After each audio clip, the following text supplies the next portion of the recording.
যারা অপরাধী তারা তো জামিনই পায়, এটাই তো বাংলা।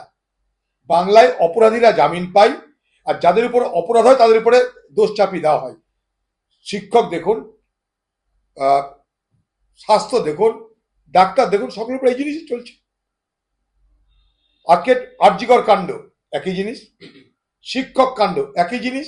আপনি যেদিকে যাবেন বাংলায়, সেখানে এই পশ্চিমবঙ্গ সরকার বরাবর কি করেছে, তার ক্ষমতায় তৃণমূল তার ক্ষমতা থেকে অপরাধীদের প্রমোট করেছে আর অপরাধকে দমিয়েছে। অপরাধীদের তিনি ইনসেন্টিভাইজ করেছেন, তাদেরকে উৎসাহিত করেছেন, আর অপরাধকে তিনি প্রকাশ হতে দেননি।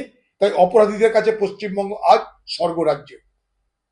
যাদের বিরুদ্ধে অপরাধ হয় তাদেরকে অপরাধী বানানোর চেষ্টা হয়। দেখলেন না আরজিকর কাণ্ডে যেহেতু একজনের সাজা হলো আর কারি হলো না, কি উচ্ছ্বাস, কি উৎসাহ! আমরা যা ভাবলাম তাই হলো, এখানেও তাই। কার কোন দায় আছে বলুন তো? এই যে আমি নিজে গেছি, শিক্ষক শিক্ষিকারা বছরের পর বছর ধরে খোলা আকাশের নিচে, আমি নিজে গেছি 3 থেকে 4 বার।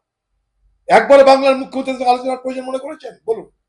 এই নির্মমতা, নিষ্ঠুরতা বাংলার মুখ্যমন্ত্রীর পক্ষেই মানায়।